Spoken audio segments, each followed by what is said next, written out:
I don't really think about anything when I'm starting to paint. I just like take a canvas and I start to like coat the canvas with the colors, and then something starts to pop up. It usually ends up being a character, a figure that represents something for me. I have a painting that's of Diomedes. He's the only character in that whole story that did what he did, but he doesn't get as much burn as Achilles or Hector or Paris. So I was like, that guy is like me. I feel like I have like a good idea of what it is like to be a good man and like a good dad, but nobody knows and nobody cares, you know? So it's like, that's what he represents to me. Like, you being a badass, but knowing that nobody's gonna write no big story about you, because that's what just you're supposed to do. You're supposed to do those things, you know? You have to be a good dad. You know, you shouldn't get a book written about you because you're a good dad. I started painting when I separated from my son's mother.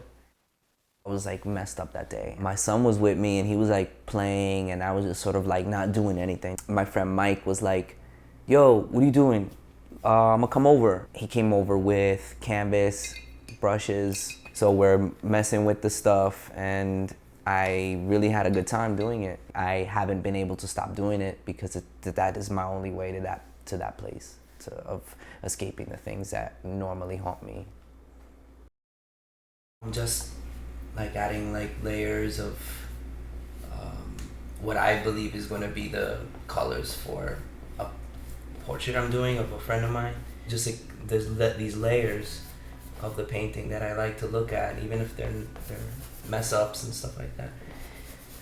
And then after that, I start to like where it's going, or at least I like the colors and the combinations and stuff like that of patterns. And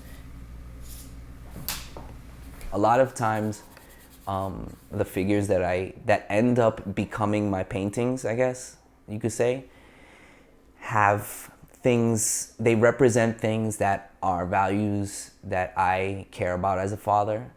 A lot of times people don't know that though, because it's so it's so inside the art, and it's in my mind after the fact when I'm looking at my own paintings, that no one would necessarily know that or like recognize that, except if they see like a moth and a little moth painting, they'll know that that little moth means my son. So it's something that I like to allude to every once in a while, because I can't do anything without my son. So it's a major part of my life, and it's a major part of my art.